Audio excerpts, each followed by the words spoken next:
is a perfect example on why sometimes studio execs should just mind their business and let the director actually live out their true vision the first time. All right? All right.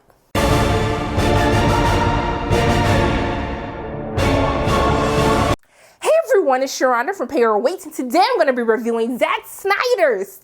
Did you hear that? I said Zack Snyder's Justice League. You guys, the time has finally come for us to talk about the Snyder Cut, all right? The film will actually hit the HBO Max streaming platform this Thursday, but I have to give a shout out to the fans because without you, this would not have been possible, okay?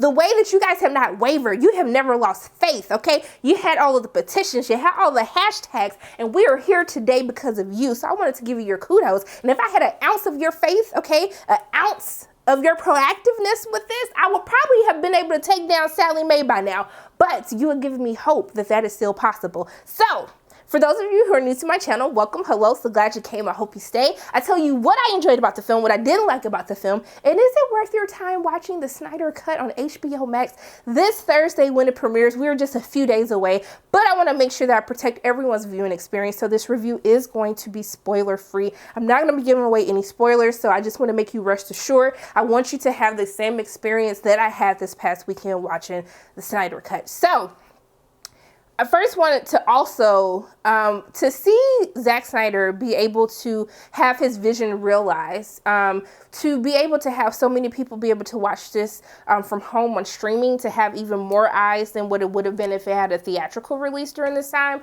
I think is a big triumph for Zack Snyder, especially given everything that has happened over these past couple of years. I think it's really great to be able to see him win and to be able to get to share his vision with the world. So I just wanted to give those kudos as well.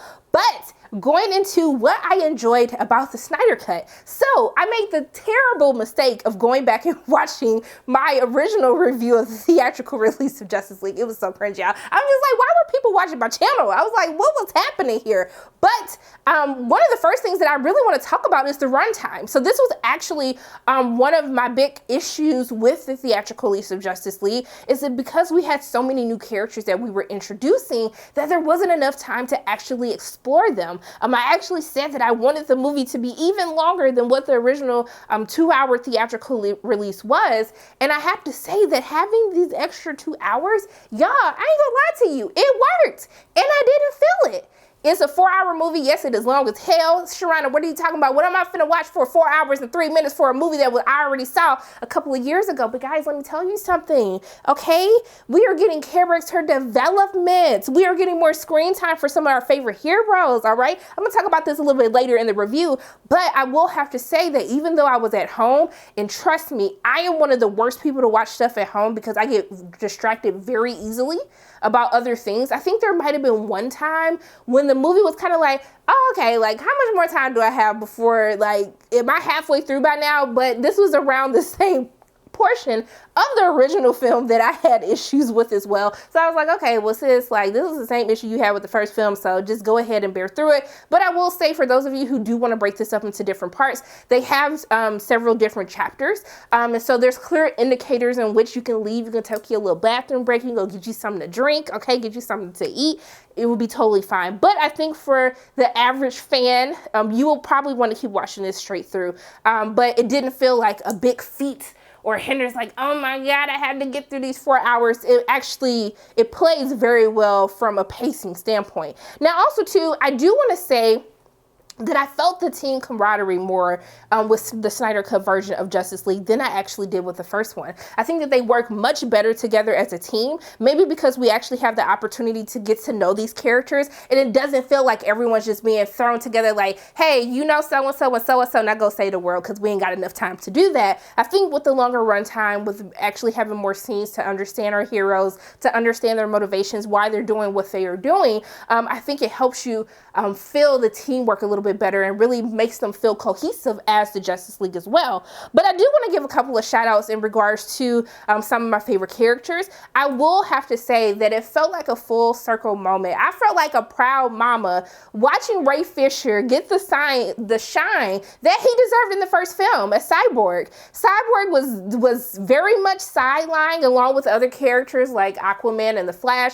They were sidelined in the first film, but actually getting to see Cyborg's character, to understand Cyborg's motivations, to understand the emotional events that have led him to the point that he's at, to get to see these interactions between him and his father, his family as a whole, and how that really weighs on him as he has become Cyborg. It was just so pleasing to see. With everything that's been happening with Ray Fisher, even outside of, you know, his experiences that he has shared while being a part of Justice League, filming Justice League, I just think it's such a great full circle moment to really get to see him get the shine that he deserves. But not only that, he's so good in this film. I truly felt like Cyborg, even though I know Batman is supposed to be kind of like the heart of, he got the whole band together, I truly feel like it's Cyborg's leadership that truly keeps people going. And I was just so happy to see Ray Fisher get his shine. But also too, speaking of Ezra Miller, I didn't find Flash as annoying this time around as I did in the previous film. I was like, Ezra, see, we got like an extra 1 or 2 scenes with you, and I'm vibing with you. Like, I'm totally here for this now. I actually really enjoyed him. I love the addition of Iris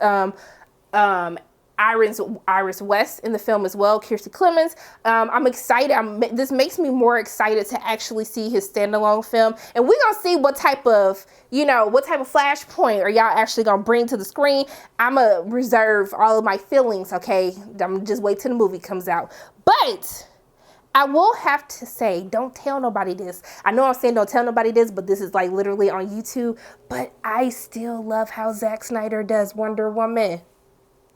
Let me say that one more time. I think that Wonder Woman was the best part of Batman versus Superman.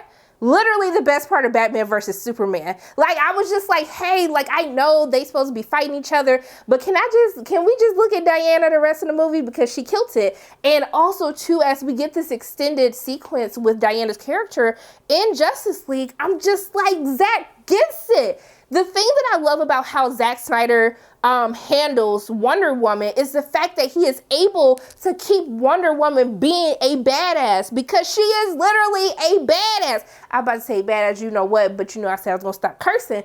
But she is so powerful, and I feel like Zack gets it. He shows it, but he also finds a way to fully balance it with Diana's humanity, which makes us love her so much. And this is what I wanted to see. I think we do a very great job of showcasing her humanity in Wonder Woman, and we kind of went a little bit overboard with Wonder Woman 84. But I just think that Zack Synder, he just understands the balance, and he just portrays her so beautifully. And so I just pray that one day we can have Zack Synder direct her again. I'm just saying, I love me some Patty, but Zack just gets it, honey. Like, it's okay. But also too, I still don't know why. This is just a clear example after watching Justice League that I feel like some mistakes were made. I know that everybody wasn't happy about Ben Affleck as Batman. I was always a fan. But watching this again, watching the Snyder Cut version of this, I'm like, why did we not like Ben Affleck as Batman? He was absolutely fantastic in Justice League. But also too, Henry Cavill, he is Superman. I literally cannot imagine any other human on this planet being Superman if it is not Henry. So after watching Justice League again, and also too from a critical standpoint, I do want to set you guys up with the expectation. You're not getting nothing new with Superman that you probably haven't already seen from a trailer or two. So I just want to reset those expectations. I mean, the scene of him beating everybody's ass is still fantastic. It's still my favorite scene of the whole movie. But I just wanted to reset expectations. You're not getting that much new with Superman, the portrayal of Superman. So I just want to make sure that you guys aren't thinking that you finna get a whole buffet because you just don't get an appetizer, okay? So, but I really hope that DC, that WB, that they really like come to know that they've made a mistake and just pay this man his money, because he's fantastic as Superman. And watching this, it just made me fall in love with all of these characters all over again. And I really can't imagine watching another Superman movie without having him there. It just feels like it's incomplete at this point in time. There's nothing new to add for Aquaman either. I think because he had his film coming up, that's why he was a little bit sidelined as well. But I still love everyone together as a team as a part of Justice League. But also too, Another thing that Zack Snyder knows how to do is action. He is so great at these elaborate, big, grand action sequences. And while watching Justice League, I was just like, it brought me back to my fond memories of Man of Steel, another film that people have disrespected for no reason, okay? Because when I say the action was there, when I say that everything was messed up, I was like, I don't even know what is Metropolis finna do? Y'all done destroyed the whole damn city after Man of Steel. But Zack knows how to get people entertained. He knows how to get people invested in these action sequences. And I think that's one of the things that Zack Snyder does so well. And it truly shines throughout the course of this film with all of the different action sequences that we have.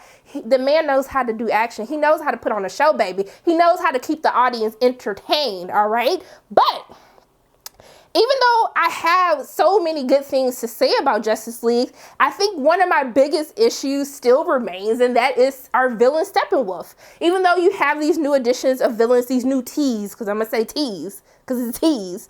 There are new teases of villains and larger threats than our actual focal villain Steppenwolf in this film.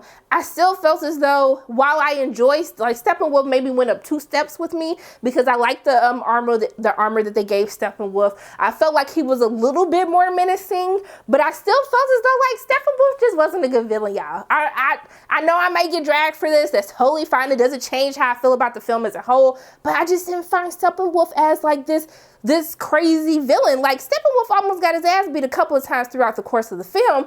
So I was just like, for him to get to the point towards the end, I didn't see that much of progression or growth or anything that made me feel like, oh my goodness, I just don't know how Justice League is gonna stop Steppenwolf. I'm so scared. Ooh, I'm so scared. No, I didn't feel that way about him. So I think that was one of my biggest issues with it. And I think that even though overall the Snyder Cut, it does give us a lot more footage that we haven't seen. It extends a lot of scenes out. It gives a lot better character development. It has better pacing because we're not jumping all over the place to make sure that we include all these characters in a short 2-hour runtime. I think overall for me, Snyder Cut is the better film. Just keeping it 100. And I think this goes into an even bigger discussion on, you know, I'm okay with there being long films as long as it's enjoyable, as long as everything that it was included, it makes sense. And I think for the Snyder Cut, for it to have a 4-hour runtime, for me, it just made sense with some of the scenes that are added, for us to get better character development with Cyborg,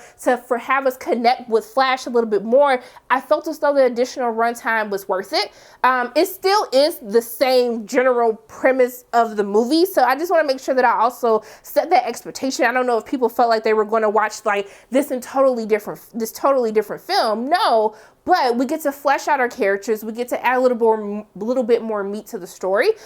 We understand our villains' motivations. We understand our heroes' motivations as well, and the circumstances that have led them to get to the point of the Justice League as well. Now, there is an epilogue in the film that they are definitely going for like some apocalypse vibes. And it also brought me back to, guys, like, if we don't make this movie here, then what are we doing? What was this for? Okay?